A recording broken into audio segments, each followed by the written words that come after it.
Let's take a look at the last 15 years of NHL playoffs, starting in 2024, where the Florida Panthers ended up taking it home over the Edmonton Oilers. It was a 3-6 matchup in the Division 1 versus the Wild Card 1, where the Panthers rolled through the Bolts, the Bruins, and the President's Trophy winning New York Rangers in order to win the Stanley Cup. On the West, it was the darling Edmonton Oilers that came out of the 5th seed. They were the division number 2 rank, dispatching the LA Kings, the Vancouver Canucks, and the Dallas Stars on their way to lose to Florida 4-3. In 2023, it's everybody's favorite, the Vegas Golden Knights, who dispatched the Florida Panthers. The Panthers are one of the only wild card teams to come through and make the Stanley Cup Finals, one of 2 actually.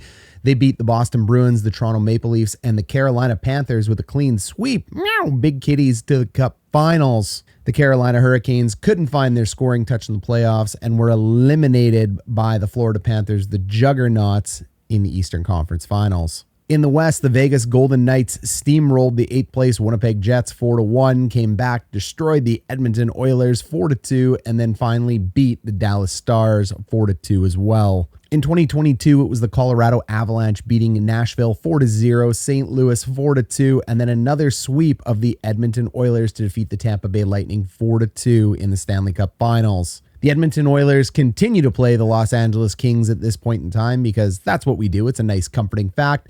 They dispatched in the Battle of Alberta the Calgary Flames, who took out the Dallas Stars, but then ultimately were swept. Notable impacts we see in this playoffs are the Minnesota Wild's reward for being the number 2 seed was playing the number 4 seed, and the Battle of the Central continues today. It's one of the deepest divisions in the NHL. The New York Rangers also played the Pittsburgh Penguins as a common battle of the 4 seed versus the 7 seed. And this is because the Pittsburgh Penguins were number 3 in their division, and we don't reseed 1 through 8. In 2021, there was no seeding. It was quite simply the shortened lockout season. The Tampa Bay Lightning ended up beating the Western Conference champions, the Montreal Canadiens, 4-1. Yeah, that's right. You heard it right. The Montreal Canadiens, Western Conference champions. This was that weird year where Canada played in its bubble, America played in its bubble, and they ended up meeting. It was also a really cool year where the Montreal Canadiens went on a Cinderella run, absolutely ripping the heart out of the Toronto Maple Leafs and the Toronto Maple Leafs fans, beating them 4-3, and then continuing to rip the heart out of Winnipeg Jets fans, who just came off a 4-0 series sweep of the Edmonton Oilers, which they were not supposed to do. The chants of "We want Montreal" rang through people's TV sets as nobody was in the building, and Montreal proceeded to decimate Winnipeg 4-0. People really should stop cheering and calling their shots for what teams they want. Doesn't tend to work out. In this year, the New York Islanders also had an amazing Cinderella run, making it to the top 4, along with the ever-consistent, mostly annoying Vegas Golden Knights. Just a really good team in Vegas. 2020, another shortened season. Geez, thanks lockdowns. The Tampa Bay Lightning end up taking this one against Dallas 4-2. This was a weird year. It was actually played in the fall. This was played August, September, October, I believe, is how this one was played. And then the season started again. This was also a strange year as there was a play-in, and the only year in the last 15 years that actually featured 2 number 12 seeds, 1 number 1 seed, and 1 number 9 seed. In 2019, it was the magical run of the St. Louis Blues, a number 5 seed, 3rd seed in their division with only 45 wins and 99 points. They were out of the playoffs come December. Nobody saw it happening, and they went on the biggest winning streak in the second half and absolutely tore apart teams in the playoffs, starting with the Winnipeg Jets 4-2, moving on to the Dallas Stars in an epic battle where they squeaked it out in 7 games by winning by 4, defeating the San Jose Sharks 4-2, and then finally in another 7-game series defeating the Boston Bruins. In this, you'll see the common battle of 3 versus 7, where the Washington Capitals and Carolina Hurricanes played, and the wild card team, the Carolina Hurricanes, knocked off the Washington Capitals. 2018, the year the Washington Capitals, Ovechkin's big cup win here. The Capitals were able to dispatch the Jackets, their arch rivals, the Pittsburgh Penguins, Stanley Cup winners from the year before, and then the Tampa Bay Lightning. This also features the weird standings of Winnipeg having to play the 4th place Minnesota Wild, and Nashville's reward for being number 1 was playing the number 2 ranked Winnipeg Jets. So yes, Vegas won, but But this is where we really start to see the weaker divisions come through and exploit their good matchups for Stanley Cup, or at the very least Stanley Cup Finals glory. 2017 was one of two of the Pittsburgh Penguins. They ended up beating the Columbus Blue Jackets, their arch rivals, the Washington Capitals 4-3, and then the Ottawa Senators 4-3.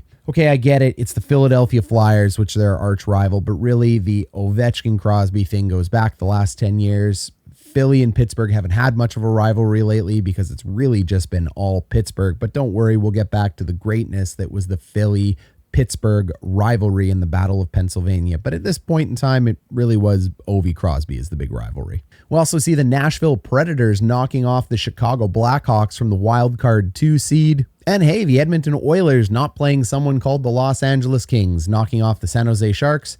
Sun goes up, sun goes down. Edmonton beats California. Unless it's the Ducks. In this particular year, it was the Ducks. 2016 also won by the Pittsburgh Penguins, who dispatched the New York Rangers, the Washington Capitals, and the Tampa Bay Lightning to make it to the Stanley Cup Finals. See, it always comes back to Pittsburgh versus Washington, Crosby versus Ovechkin. This was also another one of those years where San Jose was so close. This was nearing the end of their prime. They had one of the most dominant runs in the early 2010s, or just before that. They were regular season darlings. They finally made it to the Stanley Cup Finals, but it was the juggernaut Penguins that ended up taking them out. Hey, sometimes you got a great team and you just never get over the hump. So trust me, no one deserves the Stanley Cup. You just got to win them. In 2015, it was the Chicago Blackhawks coming in from position number 3 and the 4 seed to end up beating the Tampa Bay Lightning 4-2. Chicago dispatched Nashville, Minnesota in a sweep, and Anaheim, oh so close, Anaheim. They were a good team back then, 4-3 to end up meeting the Tampa Bay Lightning in the finals. Montreal also had a really nice run, but was crushed eventually by the Tampa Bay Lightning. And another common thread we see is the greatness that was the New York Rangers, very similar to the San Jose Sharks, just unable to get over that hump over the last 15 years. 2014 was the first year of the playoff format we all hate. The rivalries, Division 1, 2, 3, 4. Hey, if you like the way this is run, comment down below in the comments. Let me know if you like the way we see these rivalries today. I don't. I know a lot of players and GMs would love to see it change too. This was the second Stanley Cup where Daryl Sutter woke himself out of his drunken stupor late in the season in order to rally his team and help them win in the finals against the New York Rangers. Oh, seriously, I'm not taking a shot, but I have no idea what the LA Kings did. It's like they just went out in LA, did a little bit too much partying, and then decided in January to wake up out of their hangovers and go, oh, what time is it? Oh, it's January? How many playoff points are we back? Okay, we better start winning. And Daryl Sutter would stand in front of his team and go, gentlemen, we're going to work hard. And we're going to train hard. We're a supremely talented team that doesn't give a about the regular season. And then we're going to win the Stanley Cup. And once we win the Stanley Cup, we're all getting at least that's kind of how I imagined it to go for the LA Kings. In all seriousness, the LA Kings dispatched the New York Rangers. Oh, heartbreak if you're a Rangers fan. Always the bridesmaid, never the bride, 4-1. The Rangers ended up walking through Montreal. Oof, Montreal again, always just this close. Canada is just this close, but the 30-year drought continues. They beat the Pittsburgh Penguins. They also beat the Philadelphia Flyers. The LA Kings knocked off the juggernaut Chicago Blackhawks in the final. They knocked off the Anaheim Ducks, again, another bridesmaid team, and they knocked off the San Jose Sharks. Sharks, Ducks, Habs, Rangers, all teams that didn't get over the hump, all teams that didn't win the Stanley Cup when people thought it was their time because they just ran into bigger teams like Chicago, like LA. 2013, the Chicago Blackhawks won it as the number 1 seed with 36 wins, 77 points in a lockout shortened season. It has been 15 years over the NHL. We have 2 seasons shortened due to COVID and 1 shortened lockout season. The Chicago Blackhawks dispatched the Minnesota Wild, the Detroit Red Wings, and then the LA Kings. And you'll notice this is a little bit of a different format. This is because this was the last time it was reseeded as 1 through 8. So every time you won a round, the top team played the lowest team. My goodness, does this playoff bracket just make sense?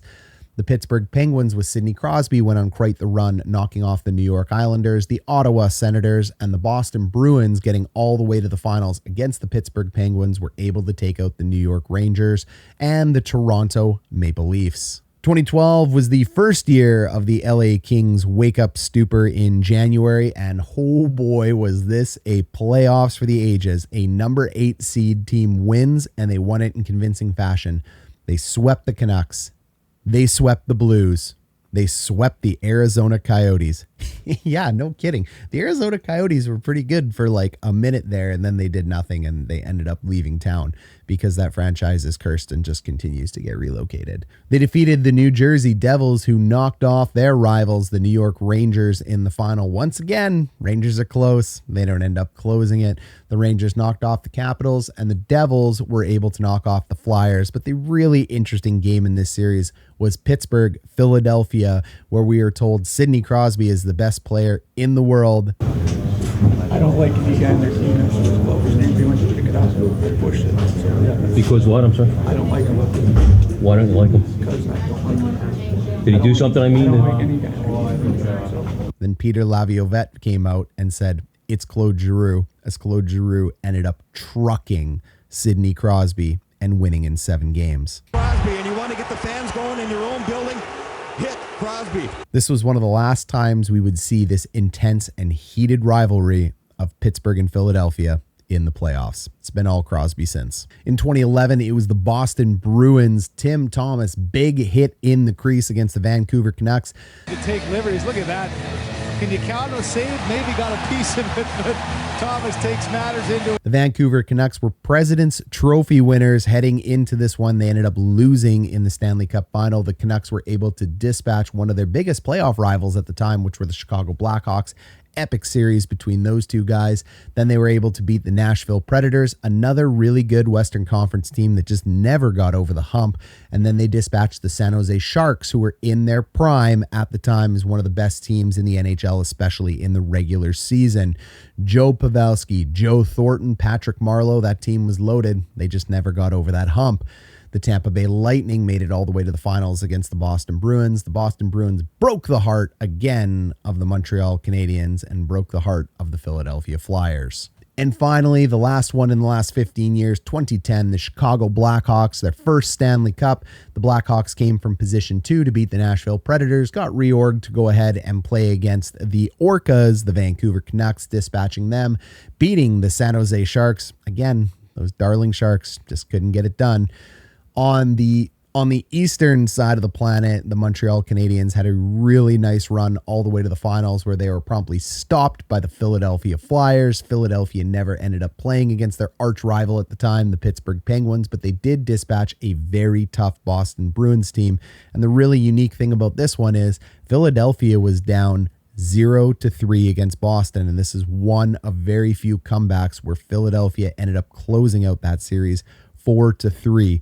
All was for naught, though, because the team of destiny that was down, even though they ended up beating the Habs, Canada doesn't get in there again. They lost to a juggernaut, Jonathan Toews, Patrick Kane, and the Chicago Blackhawks. There you have it. Those are the playoffs in the last 15 years. Tomorrow, I'm going to be releasing a video about the fun facts of these playoffs over the last 15 years. They're going to be paired together, so make sure you subscribe, join, and stay tuned here as we get ready for the 2025 NHL playoffs.